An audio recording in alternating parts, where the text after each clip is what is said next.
আজকের এই সাংবাদিক সম্মেলনে বিস্তারিত বিষয় তুলে ধরবেন শ্রী সুব্রত চক্রবর্তী মহোদয়। আমি ওনাকে অনুরোধ করছি আজকে এই সাংবাদিক সম্মেলনে বিস্তারিত তথ্য তুলে ধরার জন্য।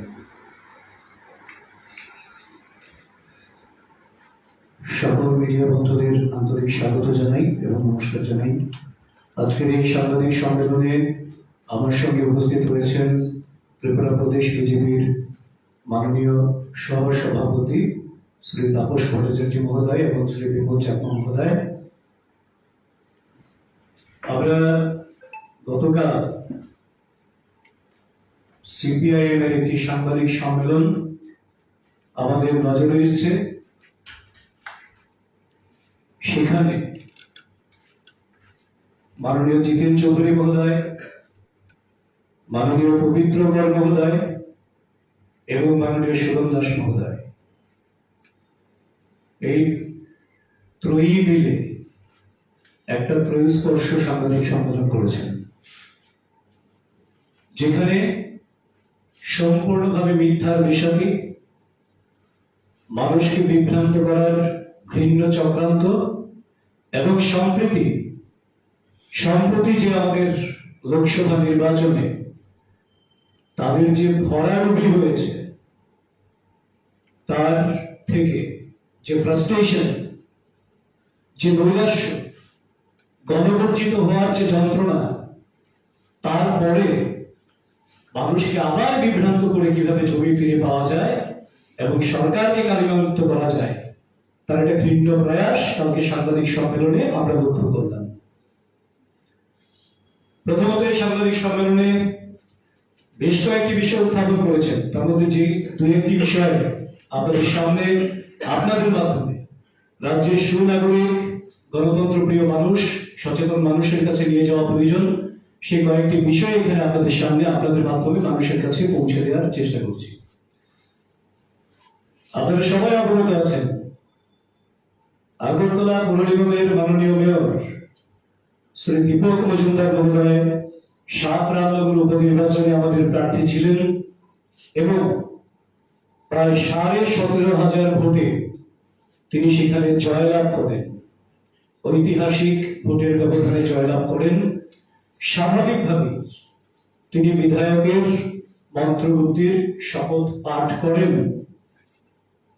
সংবিধানের কোন ধারা বা রাজ্যের কোন আইন এই ব্যাপারে ভঙ্গ করা হয়েছে বলে জিতেন বাবু যে অভিমত ব্যক্ত করেছেন, সেটা সম্পূর্ণভাবে তিনি অস্পষ্টতা রেখে একটা বক্তব্য পেশ করেছেন মানুষকে বিভ্রান্ত করার জন্য। এবং তার একটা উদ্দেশ্য রয়েছে, দূরভিসন্ধি রয়েছে, মানুষের মধ্যে কিভাবে সরকার সম্পর্কে, সরকারের নীতি সম্পর্কে উস্কানি তৈরি করা যায়, ভ্রান্তি তৈরি করা যায়, সেই লক্ষ্যেই তিনি অস্পষ্টতার সঙ্গে সেই বিষয়টিকে তুলে ধরেছেন এবং আইনের আশ্রয়ের কথা বলেছেন। আমরা স্বাগত জানাই জিতেন চৌধুরী মহোদয়কে, আপনারা আইনের আশ্রয়ে যান, কারণ আপনাদের আইনের আশ্রয়ে গেলে সেটা আপনাদের জন্য আত্মঘাতী হবে। কাজে আইনের আশ্রয়ের হুমকি ভারতীয় জনতা পার্টিকে বা ভারতীয় জনতা পার্টির যে সরকার চলছে, যে ট্রান্সপারেন্ট গভর্নমেন্ট চলছে, সুষ্ঠু নীতি নিয়ে কাজ করছে, সরকারি এবং সাংবিধানিক সমস্ত নীতি নির্দেশিকা পালন করে যে কাজ করছে, তাকে চ্যালেঞ্জ আপনারা করতেই পারেন, সেটা আপনাদের গণতান্ত্রিক অধিকার। কিন্তু সেটা আত্মঘাতী হয়ে আপনাদের উপর আসবে, সেটা রাজ্যবাসীকে আশ্বস্ত করছি আমরা। দ্বিতীয় একটা বিষয়, তিনি শান্তিনিকেতন মেডিকেল কলেজ নিয়ে অনেক লম্বা চড়া কথা বলেছেন এবং অনেক অমূলক বিষয় ওনার বক্তব্যের মধ্যে এসেছে।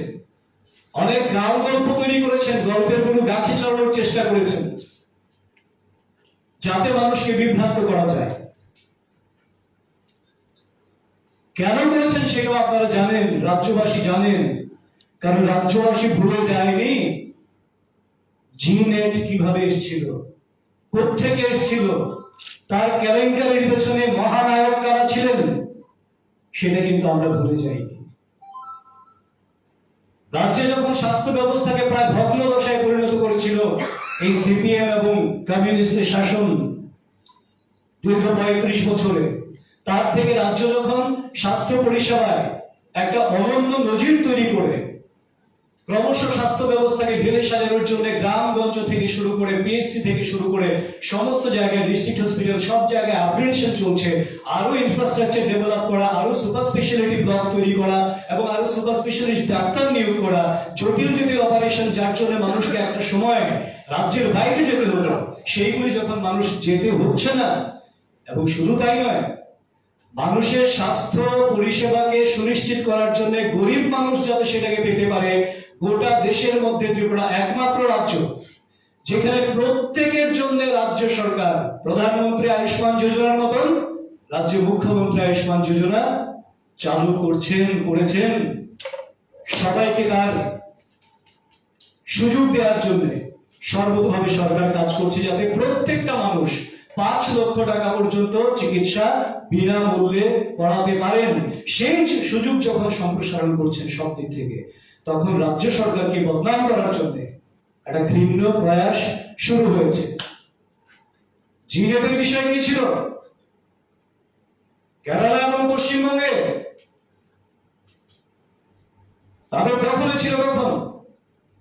কেরালার সেই একটি সংস্থাকে জিনেট, সম্ভবত গ্লোবাল নেট, কারণ তারা তো আন্তর্জাতিকতায় বিশ্বাসী, সব গ্লোবালকে তারা লোকাল করতে চায়। এটাই সিপিএম।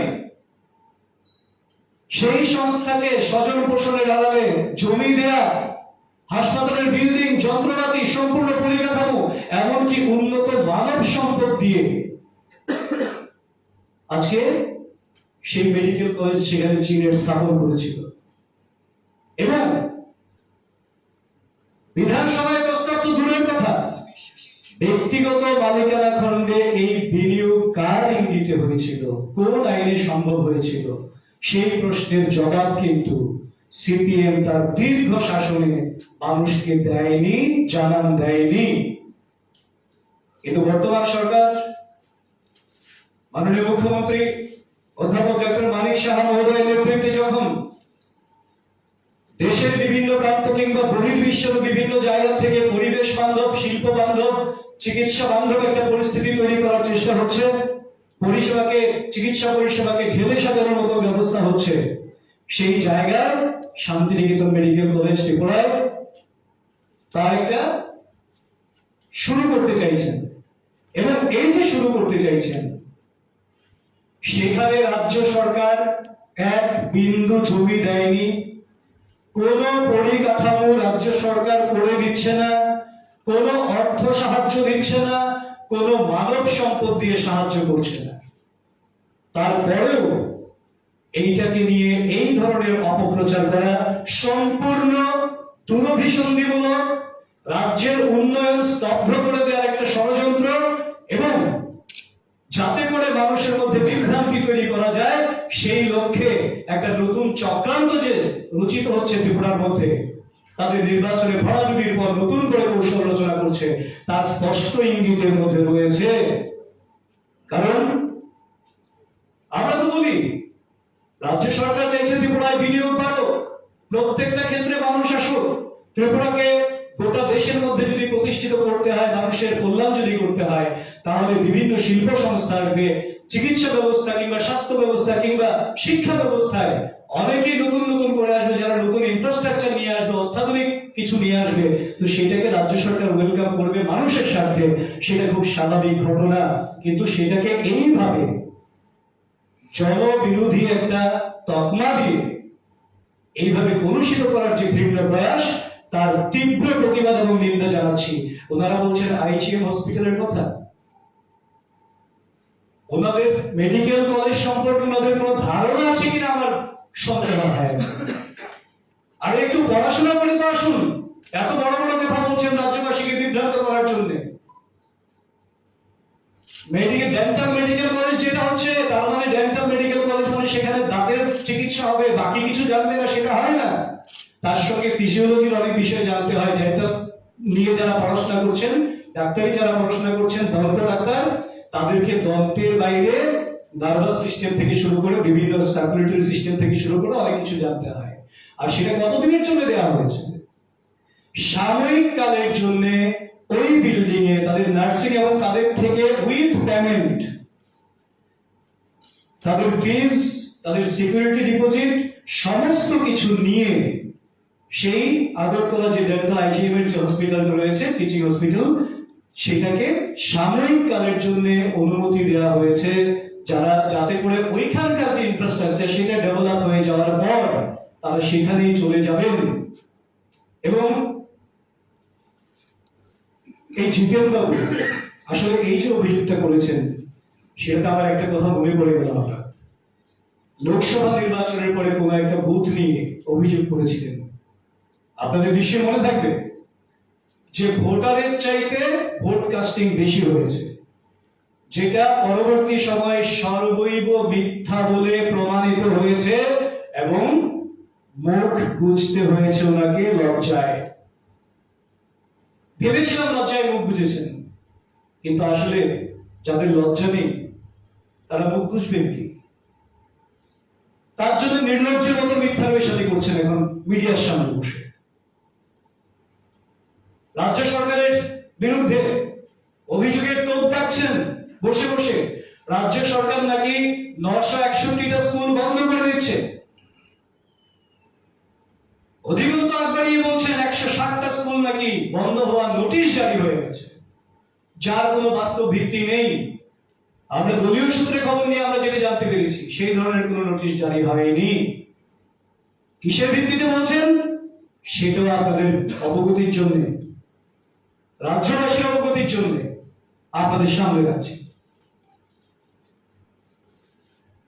মিনিস্ট্রি অফ এডুকেশন থেকে 5 জুন একটি চিঠি আসে ত্রিপুরা সরকারের শিক্ষা বিভাগে, যেখানে স্পষ্ট বলা হয়েছে ত্রিপুরায় 50 জনের কম স্টুডেন্ট আছে, এইরকম কটা স্কুলের সংখ্যা আছে, সে একটা বিষয় জানতে চাওয়া হয়েছে এবং সেই তথ্যটা বেরিয়ে এসছে।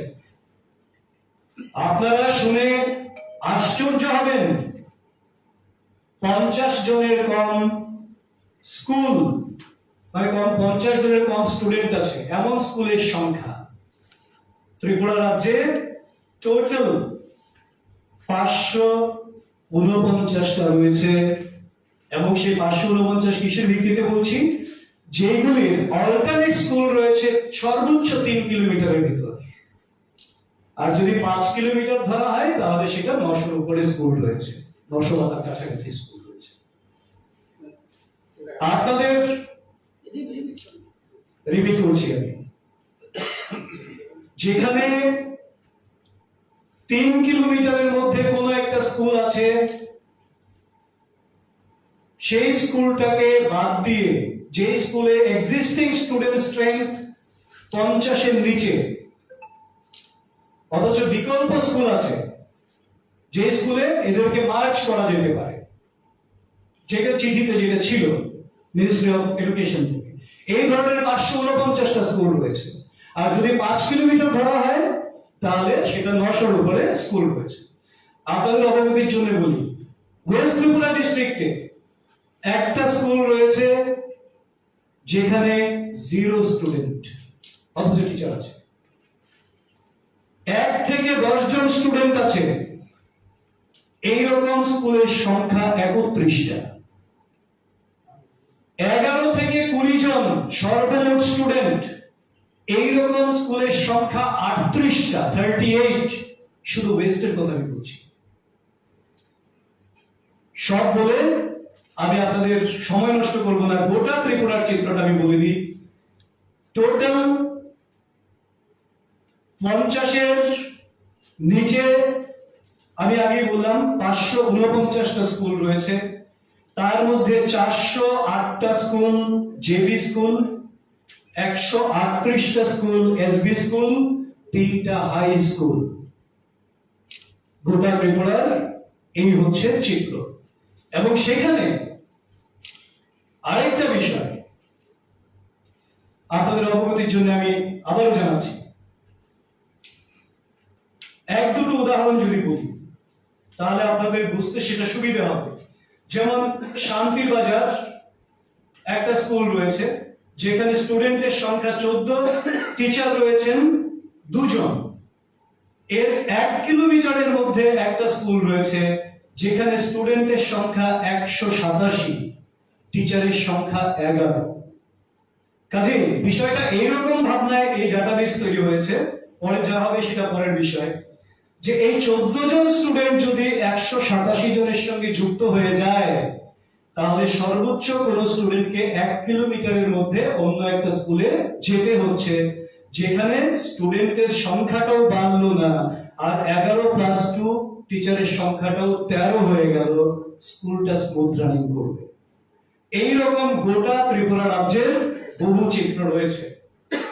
আর যেটা বলছেন যে 160টা স্কুলের বিজ্ঞপ্তি জারি করা হয়েছে, বিজ্ঞপ্তি প্রকাশ করুন, কোথায় পেলেন?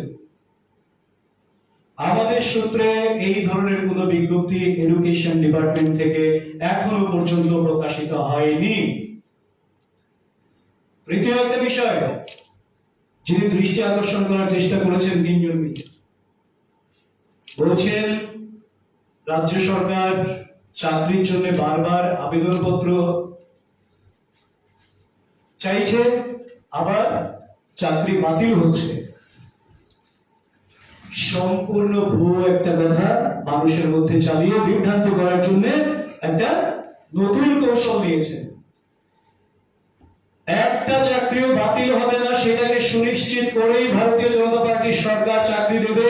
এটা আপনাদের সময়ে যেমন করে ফরেস্টের চাকরি বাতিল হয়েছিল, আরো অনেক বড় বড় চাকরি বাতিল হয়েছিল, এবং 10,323-এর পরিণতি আপনারা ডেকে এনেছিলেন, এই বামপন্থীরা, এই সিপিএম সরকার ডেকে এনেছিল তাদের দুর্দশা।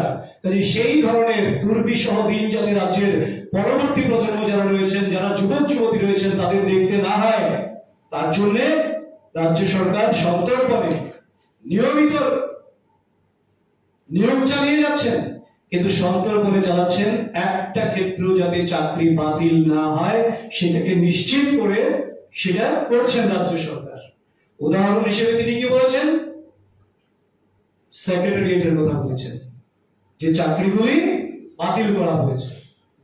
সম্পূর্ণ মিথ্যার পেশাতে করেছেন। সেক্রেটারিয়েটের কোন চাকরি বাতিল হয়নি, আউটসোর্সিং হয়েছে। কেন হয়েছে, কোথায় হয়েছে, সেটা জানাটা ভীষণ দরকার। নতুন এমএলএ হোস্টেল হয়েছে, বিধায়করা সেই এমএলএ হোস্টেলে যাচ্ছেন, তাদের কাজটা যতক্ষণ পর্যন্ত স্থায়ী নিয়োগ না হয় সেইগুলির দায়িত্ব কে নেবে? সেখানে কর্মচারীর সংকুলান থেকে হবে। সাময়িক কালের জন্য তার জন্য আউটসোর্সিং সেখানে করা হয়েছে, পিওরলি টেম্পোরারি বেসিস। এইটাকে মানুষের মধ্যে বিভ্রান্তি তৈরি করার জন্য চালিয়ে দিচ্ছেন যে চাকরি বাতিল করা হয়েছে। আমরা স্পষ্টভাবে জানি রাজ্য সরকার যে সমস্ত চাকরিগুলির জন্য পরীক্ষা নিয়েছে, যার ফল প্রকাশিত হয়েছে, এবং যার যেখানে যেখানে ভাইভা, পার্সোনালিটি টেস্ট অবধি হয়ে গেছে, প্রত্যেকটা নিয়োগ খুব শিগগিরই শুরু হচ্ছে, অফার বিলি শুরু হবে খুব শিগগির। সেখানে ইঞ্জিনিয়ারিং সার্ভিস বলুন, টিসিএস টিপিএস বলুন, স্টেনোগ্রাফার বলুন, সিডিপিও বলুন, আইসিডিএস বলুন, সমস্ত ক্ষেত্রে নিয়োগের সমস্ত স্ক্রুটিনি, সমস্ত কিছু সম্পন্ন হয়ে গেছে। কাজেই প্রত্যেকেই যারা যারা যোগ্য হিসেবে যারা কোয়ালিফাই করেছেন, প্রত্যেকেই তারা চাকরি পাচ্ছেন। এবং শুধু তাই নয়, আপনাদেরকে বারবার একটা কথা বলে বিভ্রান্ত করে যে জেআরবিটি দিচ্ছে না, জেআরবিটি দিচ্ছে না। আমরা তো জানি জেআরবিটির ব্যাপারে ফাইনাল স্ক্রুটিনি হচ্ছে। একটাই লক্ষ্য রাজ্য সরকারের, সম্পূর্ণ স্বচ্ছতার সঙ্গে, সম্পূর্ণ বৈধতার সঙ্গে চাকরিগুলিকে সুনিশ্চিত করা। সেখানে একবারের জায়গায় কোনো ক্ষেত্রে যদি দুবার স্ক্রুটিনি করতে হয় সেইখানে কোনো সমস্যা নেই, কিন্তু কাউকে চাকরি দেওয়ার পর সেই চাকরি যাতে চ্যালেঞ্জ না হয়, সেই চাকরি যাতে চলে না যায়, এবং তাদেরকে যাতে সেই জীবন যন্ত্রণা ভুগতে না হয় পরবর্তী যারা আমাদের যুবক যুবতী ভাই বোনেরা রয়েছেন, সেটাকে সুনিশ্চিত করেই রাজ্য সরকার চাকরির সমস্ত ব্যবস্থা করবেন। এটা নিশ্চিতভাবে ভারতীয় জনতা পার্টি বিশ্বাস করে, এবং সেই লক্ষ্যেই রাজ্য কাজ করছে রাজ্য সরকার। রেগা নিয়ে অনেক কথা বলেছেন, এবং প্রতিদিন একবার করে ঘুম থেকে উঠে তারা বলেন, আসলে আমরা যারা ধর্ম বিশ্বাস করি, আমরা তো নিজে নিজের ইষ্ট দেবতাকে প্রণাম করি সকালবেলা উঠে, তো তারা তো ধর্ম বিশ্বাস করেন না, এবং তাদের যে কার্যকাল ছিল সেটা ছিল নাইরাজ্যের নৈরাজ্যের একটা কার্যকাল ছিল। তার জন্য তারা সকালবেলা উঠে আমরা যেমন ভগবানের নাম স্মরণ করি, তারা স্মরণ করেন নাই নাই নাই নাই নাই নাই নাই, কাজ নাই, হাত নাই, এই নাই, সে নাই। কোথায় নাই দেখেন? আসলে আপনাদের দৃষ্টি নাই, আপনাদের দৃষ্টিভঙ্গি নাই, আপনাদের কর্ম নাই, আপনাদের চিন্তা নাই, কাজে আপনারা শুধু নাই দেখেন। বলছেন রেগার কাজের শ্রমিকরা এখনো টাকা পাচ্ছে না, কাজ করে ফেলেছে। দায়িত্ব নিয়ে বলছে একটা জায়গায় দেখাতে পারবেন না যে কাজ করেছে কোনো শ্রমিক টাকা পায়নি। প্রত্যেকে তাদের মজুরি পাচ্ছে, কিন্তু আপনাদের সময় যেটা হতো আপনারা বলতে পারতেন লালবাড়িতে বসে যে রেগার টাকা পাচ্ছে কিনা, কারণ যেদিন পেমেন্ট হতো সেদিন কোন এক কমরেড গিয়ে ব্যাংকের মধ্যে পায়ের উপর পা তুলে বলতেন যে পার্টির জন্য 50 টাকা দিয়ে যেতে হবে, দাদা বলেছে। এটা হচ্ছে শ্রমিকের পয়সা লুণ্ঠন। সেই লুণ্ঠন ব্যবস্থাটাকে তো বন্ধ করে দিয়েছে, এখন সরাসরি ডিবিটির মাধ্যমে টাকা চলে যায়। তার জন্য সেই প্রসেসিং এ যদি দেরি হয় কোথাও, সেইটা হতে পারে, কিন্তু প্রত্যেকে টাকা পাচ্ছেন, নিয়মিতভাবে টাকা পাচ্ছেন। এটা একটা বিষয়। বলছেন কি কাজের কথা বলছেন, রেগার কাজ কমে গেছে। রেগাতে এখনো ত্রিপুরা গোটা দেশের মধ্যে সন্তোষজনক একটা কাজের জায়গাতে, কাজের সাফল্যের জায়গাতে রয়েছে। কিছুদিন আগেও, কয়েক মাস আগেও রেগাতে ত্রিপুরা পুরস্কৃত হয়েছেন, এবং 2024-25 অর্থবর্ষের জন্য এখনো পর্যন্ত আমাদের কাছে যতটা খবর রয়েছে 3 কোটি ম্যান্ডেট এখনো পর্যন্ত অলরেডি ত্রিপুরার জন্য বরাদ্দ রয়েছে। আরো ম্যান্ডেট বাড়বে, কমবে না, এবং নিয়মিতভাবে তার পেমেন্ট হচ্ছে। কাজে এই কথাগুলি বলে মানুষকে বিভ্রান্ত করে যে রেগার কাজ নেই, আর রেগার বিষয়ে আপনাদের সম্পর্কে আর কি বলবো, কারণ রেগাতে আপনারা ত্রিপুরা রাজ্যের যত আয়তন তার চেয়ে বেশি পুকুর নাকি খনন করেছেন। আমরা কি কোথায় আছি আমরা নিজেরাও জানি না, জলে আছি না কোথায় আছি। আপনাদের ডাটা লিস্ট ছিল সেই রকম। পুকুর চুরি করেননি, গোটা রাজ্যটাকে চুরি করেছেন রেগার নামে, আর এখন বলছেন রেগার কাজ নেই, রেগার পেমেন্ট হয় না। সম্পূর্ণ মিথ্যার দেশাধীন, এবং তার পেছনে একটা তীব্র চক্রান্ত রয়েছে, ষড়যন্ত্র রয়েছে। আরেকটা বিষয় আপনাদের অবগতির জন্য বলি, ওনারা দৃষ্টি আকর্ষণ করেছেন পঞ্চায়েত নির্বাচন নিয়ে, অনেক কথা বলেছেন, আশঙ্কা প্রকাশ করেছেন। আশঙ্কা প্রকাশ করাটা একেবারেই সাধারণ ব্যাপার, কারণ এটা যে কোনো শিশু বুঝবে। আসলে এগুলি চাইল্ডিশ গেম, চাইল্ডিশ কমেন্টস, শিশু সুলভ কথাবার্তা। যেখানে রাজ্যের সম্প্রতি লোকসভা নির্বাচনে 3358টা বুথের মধ্যে কংগ্রেস সিপিএম জোট করে এই জোট মাত্র 88টা বুথে লিড নিতে পেরেছে, বাকি সমস্ত বুথে ভারতীয় জনতা পার্টিকে প্রাণ ভরে রাজ্যের মানুষ আশীর্বাদ করেছেন। কাজে ওনারা বুঝতে পারছেন যে রাজ্যের মানুষ এদেরকে পাত্তারি গুটিয়ে চলে যাওয়ার নির্দেশ দিয়ে দিয়েছেন এবার ভোটে। তার জন্য এবারের পঞ্চায়েত নির্বাচনে আমরা আগেই ঘোষণা করেছি, কিছুদিন আগেই ঘোষণা করেছি, আমাদের লক্ষ্য এবার প্রত্যেকটা বুথে জয়লাভ করা। স্বাভাবিকভাবেই মানুষ যারা এখনো বিভ্রান্ত হচ্ছেন তাদের সঙ্গে জনসংযোগ করে, তাদের সঙ্গে কথাবার্তা বলে আমরা আমাদের সাংগঠনিক শক্তির মাধ্যমে তাদেরকে আমাদের সঙ্গে এবং আমাদের সরকারের কাজ করবে যাতে সমর্থনে থাকে, সেই জন্য আমরা প্রয়াস রাখবো। সবকটা বুথ জয় করা আমাদের লক্ষ্য থাকবে। তার জন্য তীব্র নৈরাশ্য, হতাশা এবং তাদের আগাম ভরাডুবির আঁচড়ে তারা প্রলাপ বকতে শুরু করে দিয়েছেন। আসলে এই সমস্ত করে তারা কি বার্তা দিতে চাইছে? একদিকে যখন গোটা রাজ্য উন্নয়নের নতুন ধারায় প্রবাহিত হচ্ছে, যেখানে রাজ্য সরকার চাইছে আগরতলাতে বা ত্রিপুরার যে কোনো প্রান্তে এইমস, সরাসরি এইমস হাসপাতাল রাজ্য সরকার স্থাপন করার জন্য সর্বাত্মক উদ্যোগ গ্রহণ করেছে। আইআইটি, আইআইএম স্থাপন করার জন্য রাজ্য সরকার সর্বতোভাবে উদ্যোগ গ্রহণ করছে, এবং আমাদের কাছে যতটা খবর রয়েছে নর্থ এবং গৌমতীতে কেন্দ্রীয় বিদ্যালয় হচ্ছে নতুন। 2টি কেন্দ্রীয় বিদ্যালয় খুব শিগগিরই ত্রিপুরা রাজ্যের জন্য আসতে শুরু করেছে।